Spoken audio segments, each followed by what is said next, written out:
കൂച്ച് ബിഹാറിൽ നടന്ന പ്രചരണ റാലിയിൽ സംസാരിക്കുകയായിരുന്നു മമത.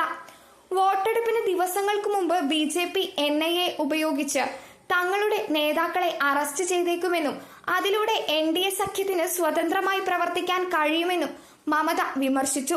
നിലവിലുള്ള NDA സർക്കാരിനെ അധികാരത്തിൽ നിന്ന് പുറത്താക്കിയില്ലെങ്കിൽ ജനാധിപത്യത്തിന്റെ സത്ത തന്നെ അപകടത്തിലാകുമെന്നും മമത ഊന്നി പറഞ്ഞു. ജനങ്ങൾ എന്ത് കഴിക്കണമെന്നതിൽ തീരുമാനമെടുക്കാനാണ് BJP ശ്രമിക്കുന്നതെന്നും മമത പറഞ്ഞു.